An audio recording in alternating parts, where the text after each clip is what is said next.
गुरु प्यारी साध संगत जी, मैं विनोद जो लंदन इंग्लैंड में रहता हूँ, आपके चरणों में पूज्य मस्ताना जी की पवित्र साखियाँ लेकर हाजिर हुआ हूँ।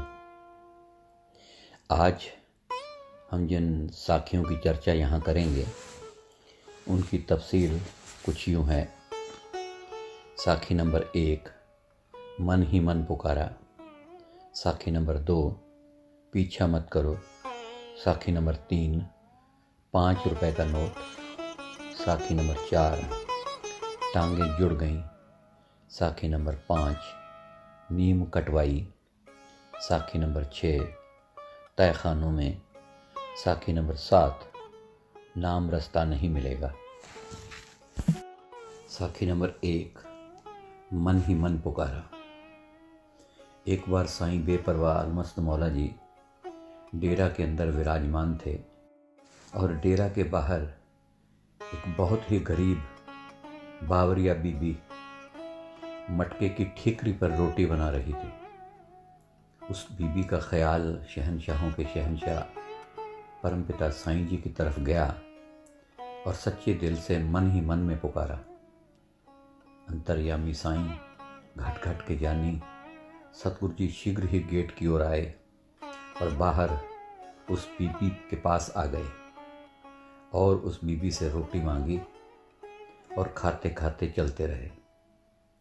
इस प्रकार शाहों के शाह मिठले सोने पातशाह गरीब नवाज साईं जी ने उसके दिल की पुकार को सुनकर उसके ख्याल को पूरा किया। शहंशाहों के शहंशाह परम संतों के न्यारे राम किसी के भी दिल की सच्ची पुकार को सुन लेते और पूरी भी कर देते, क्योंकि वह घट घट के जानने वाले परमेश्वर रूहानियत के बादशाह थे। साखी पीछा मत करो। अलमस्त मौला जिंदाराम जी की हर बात में कोई न कोई राज छुपा रहता था और उस राज को समझना हम जैसे पापी जीवों के लिए बहुत ही मुश्किल था। यदि खुद मालिक सच्चे पातशाह जी आप ना समझावें तो। एक बार शहंशाहों के शहंशाह परम संतों के न्यारे राम जी दिल्ली पधारे और डेरा से जाने से पहले सब प्रेमियों को सख्त हुक्म फरमाया कि कोई भी हमारा पीछा ना करे। अगर कोई भी हुक्म नहीं मानेगा तो डेरा से निकाली मिलेगी। फरमान सुनकर भी कई प्रेमी निरंकार दाता जी के पीछे दिल्ली पहुँचे और फिर सारी बावरिया संगत दिल्ली पहुँच गई। बेपरवाह साईं जी ने हुक्म फरमाया, जो कोई भी इनको रोटी खिलाएगा वह सीधा नरकों में जाएगा। दिल्ली में संगत में ये बात फैल गई। चाचा जी के घर बेपरवाह गरीब नवाज जी मोहनलाल के साथ घर पहुँचे। संगत भी वहाँ थी। श्री मोहनलाल ने लंगर बनवाना शुरू कर दिया और दो दो प्रेमियों को बुलाकर रसोई में बिठाकर लंगर खिलाते रहे। सतपुरुष साईं जी कमरे में विराजमान थे और बहुत खुश हो रहे थे। फिर अलमस्त मौला साईं जी ने मोहन को फरमाया कि वंज भेणिया, तूने नरकों की भी न परवाह की। तो श्री मोहनलाल ने कहा, साईं जी, जिथे तुसी बैठे हो, जिथे मर्जी ले चलो। साईं जी बहुत खुश हुए।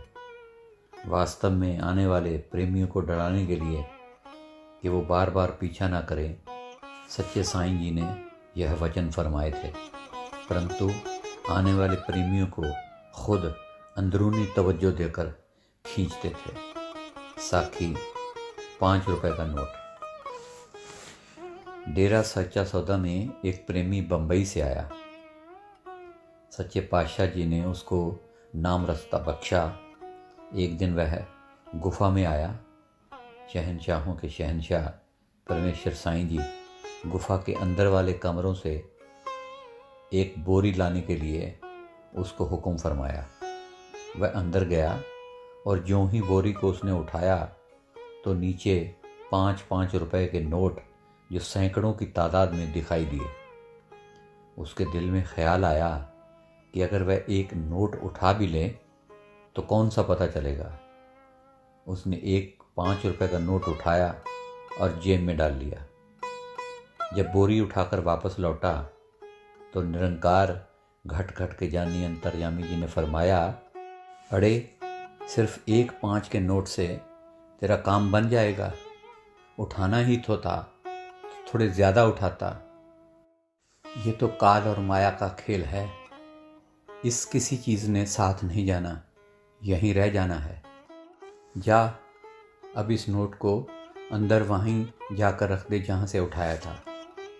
वह प्रेमी अंदर ही अंदर से बहुत शर्मसार हुआ कि यह उसने ठीक नहीं किया, लेकिन उसका कसूर भी न था, क्योंकि उसे यह मालूम न था कि खुदा परमेश्वर मनुष्य रूपधारी है। सतगुरु प्रकट प्रभु जी ने हुक्म फरमाया था, लेकिन जब वापस पहुंचा तो देखा वहाँ कोई भी नोट नहीं है। बहुत हैरान हुआ, ये क्या हो गया और सतपुरुष दातार जी को क्या बताएगा। फिर उसने अपनी जेब में हाथ डाला तो वह 5 रुपए का नोट भी गायब था। वह बहुत हैरान और परेशान हो गया। इसी सोच में वापस आया तो दीन दुनिया के मालिक दातार जी ने पूछा, बता अंदर क्या देखा। तो उसने सारी बात बता दी। शहनशाहों के शहनशाह परम संतों के न्यारे राम जिंदा राम जी ने फरमाया, देख ले, काल 1 मिनट भी नहीं लगाता और माया को ले जाता है। साखी टांगें जुड़ गईं।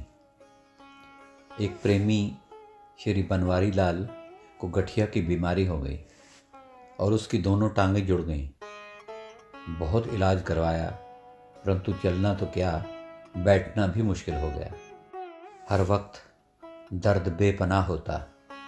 वह गंगानगर के अस्पताल में दाखिल हुआ, क्योंकि बीमारी बहुत बढ़ चुकी थी। डॉक्टरों ने कहा कि यदि जीना चाहते हो तो दोनों टांगों को कटवा दो, इसके अतिरिक्त कोई और रास्ता नहीं है। उसने शहनशाही मौज सतगुरु जी का ध्यान करके कह दिया कि काट दो। डॉक्टर ऑपरेशन थिएटर में सब तैयारियां करने लगे। सामान आ गया। डॉक्टर ने उसे निश्चित समय और निश्चित तारीख को बुलाने के लिए संदेश भेजा। इधर श्री बनवारी लाल को शब्द रूप दातार सतगुरु जी के पवित्र दर्शन प्राप्त हुए। दुखभंजन स्वामी सतगुरु दातार जी ने फरमाया कि बनवारी लाल, तू टांगे मत कटवाना और यहाँ से जल्दी निकल जा। हुक्म पाकर और डॉक्टरों के संदेश पाने से पहले ही बनवारी लाल हॉस्पिटल से बाहर निकल गया और जैसे तैसे करके घर वापस आ गया। अस्पताल में बीमार को न पाकर बहुत ही हलचल मची। वह घर आकर एक तरह बेहोश सा हो गया। रिश्तेदार रोने लगे और वह उठ बैठा और बोला कि फिक्र न करो, घबराओ मत, मेरे सतगुरु बाबा जी आए थे और उनकी आज्ञा अनुसार मैं अस्पताल से बिना बताए भाग आया हूँ। कुछ दिन घर पर रहा और उसने देखा कि उसकी गठिया की बीमारी बिल्कुल ही जाती रही है।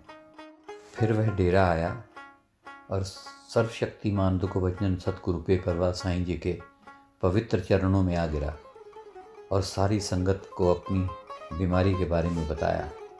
अब इन्हीं टांगों द्वारा वह कठिन से कठिन काम भी कर लेता है। दुखभंजन मिठले सोने सच्चे मस्त मौला सतगुरु बेपरवाह जी सैकड़ों मील दूर होते हुए भी सब प्रेमियों का पूरा ख्याल रखते हैं और उनकी बीमारियां अपने ऊपर लेकर उनको स्वस्थ बनाते हैं। साखी नीम कटवाई। डेरा सच्चा सौदा के जीप ड्राइवर श्री हजारा राम के घर में एक लड़की ने जन्म लिया था और उसके बाद उसके घर में 18 साल तक कोई बच्चा न हुआ। लेकिन उसमें इतनी हिम्मत भी नहीं थी कि यह बात सर्वपालक सर्वचालक प्रकट प्रभु जी को बताए। एक दिन शहनशाही हुक्म के अनुसार डेरा में एक नीम के पेड़ को उखड़वाया जा रहा था। शहनशाही अलमस्त मौज विराजमान थे। श्री खेमचंद भी साथ में खड़ा था। जब पूरी नीम उखाड़ दी गई और वहाँ से श्री हजारा की धर्मपत्नी जा रही थी। बेपरवाह सच्चे पातशाह गरीब निवाज जी ने फरमाया, खेमा, यह नीम हजारा की औरत के पेट में चला गया है और अब ये दोबारा जन्म लेगा। लगभग 10 माह के बाद हजारा के घर लड़के ने जन्म लिया। इस प्रकार अंतर्यामी सुखदाता सतगुरु जी ने उस नीम की आत्मा जो उस यूनि में थी उसका कल्याण किया और हजारा के दिल की इच्छा को भी पूर्ण किया। साखी तय खानों में सच्चे साईं दातार जी ने सच्चा सौदा में अनेकों गुफाएं बनवाईं और उनके नाम अंदर की रब्बी गुफाओं वाले रखे। अंदर के रहस्य को गुफाओं की उदाहरण देकर भटकते हुए जीवों को कृपा करके समझाया।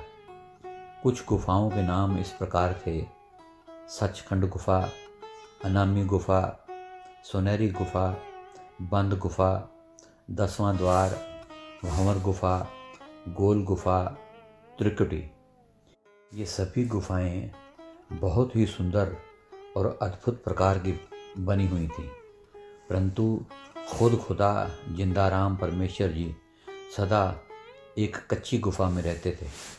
हालांकि शहनशाही हुक्म के अनुसार बिल्डिंगों का बनाना गिराना लगातार चल रहा था। कई प्रकार की अफवाहें भी उड़ी। हैरानी का कारण था गैबी खजाना कि पैसा कहाँ से आता है। सीआईडी के अफसर यहाँ सच्चा सौदा में छुप छुप कर आते और ये मालूम करने की कोशिश करते कि दीनदयाल प्रभु साईं जी कौन हैं। फिर जब कुछ मालूम ना पड़ा तो शहनशाह साईं जी के सामने प्रार्थना रखी कि आप ही बताएं कि यह सब खेल जो सच्चा सौदा में खेला जा रहा है ये क्या है। शहनशाहों के शहनशाह साईं जी ने दया करके पहले उनके दिल का ख्याल पूरा किया और वह था गुफा का देखना। सीआईडी के व्यक्तियों का ख्याल था कि तय खाने में नोट बनाने वाली मशीनें लगी होंगी, परंतु तय खाने तो वास्तव में भजन सिमरन के लिए गुफाएं थी। उन्हें गुफाएं देखने के लिए आज्ञा प्राप्त हुई। जब अंदर गए तो हैरान हुए। वहाँ रोड़ियों का तकिया और एक पल्ली बोरी के सिवाय उन्हें कुछ न मिला। वापस आते ही हाथ जोड़कर साईं जी के सामने खड़े हो गए। साईं दातार जी ने फरमाया, भाई वरी हाथ ना जोड़ो भाई, हम तो गरीब फ़कीर हैं। सच्चा सौदा में अंदर वाले राम की गंड कप्पी जाती है। वह अंदर वाला जिंदा राम शब्द रूप दातार है जो सब काम करने वाला है। जो चाहो सो काम करवाओ, ऐसा राम है वो। अब हाथ जोड़कर माफ़ियाँ मांगने लगे कि हमसे गलती हो गई है और हमने आप पर शक किया और दूसरा पहचान भी न सके।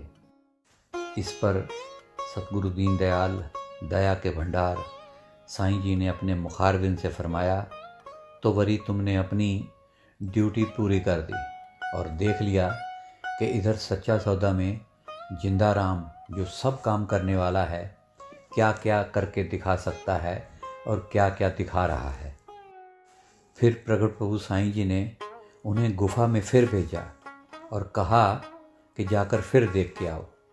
वो सभी फिर गुफा में गए तो उन्होंने देखा कि पल्ली ज़मीन से कुछ ऊपर उठी हुई है। तो उन्होंने नीचे देखा कि नए नए नोटों का ढेर है।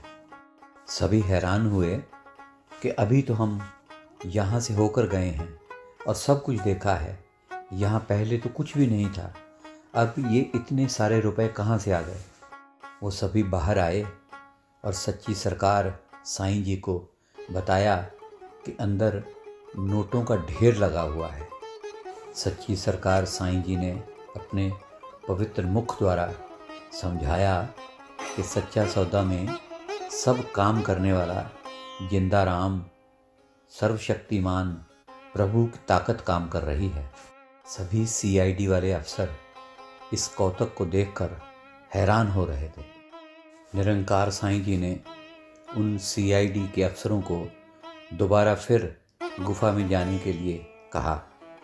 जब वे दोबारा गुफा में गए तो वहाँ से नोटों का ढेर गायब था। सभी बाहर आए और बेपरवाह साईं जी के सामने हाथ जोड़कर खड़े हो गए। दाताजी ने हाथ जोड़ने के लिए मना किया। उसके बाद उन सभी सीआईडी अफसरों के गलों में नोटों के हार डलवाए गए और उन्हें जाने के लिए हुक्म फरमाया। वे सभी समझ गए कि नोटों की मशीन एक ताकत है जो दिखाई नहीं देती। साखी नाम रास्ता नहीं मिलेगा। एक बार नाम रास्ता देने के लिए शहनशाहों के शहनशाह परम संतों के न्यारे राम जी गुफा के आंगन में पधारे और इतना फरमाकर कि नाम रास्ता कल मिलेगा और बाहर चले गए। अगले दिन फिर बेपरवाह साईं दातार जी ने गुफा से बैठे बैठे शहनशाही हुक्म फरमाया कि आज नाम रास्ता फिर नहीं मिलेगा। तीसरे दिन भी दातार साईं जी ने गुफा से वही संदेश भेजा। नज़दीक रहने वाले प्रेमियों को इस बात में कुछ रहस्य दिखाई पड़ा।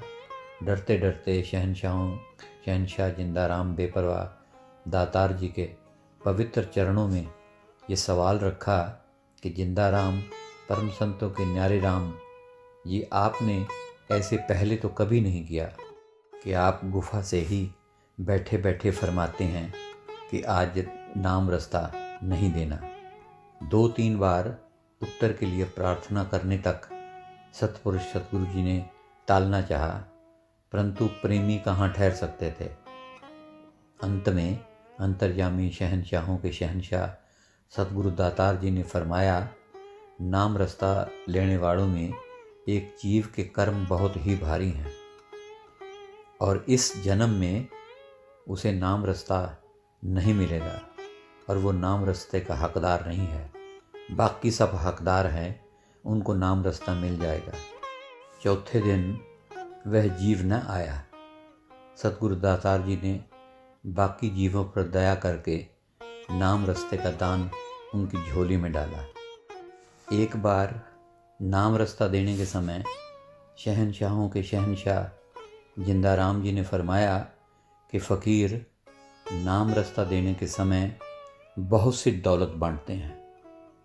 तो गुरु प्यारी साध संगत जी, ये थी आज की साखियाँ। आज के लिए इतना ही। कल फिर मैं कुछ नई साखियाँ लेकर आपकी सेवा में हाजिर होऊंगा। तब तक के लिए मुझे आज्ञा दें और मेरी प्यार भरी धन धन सतगुरु कबूल करें। धन धन सतगुरु तेरा ही आसरा, हाजर नाजर जिंदाराम तेरा ही आसरा।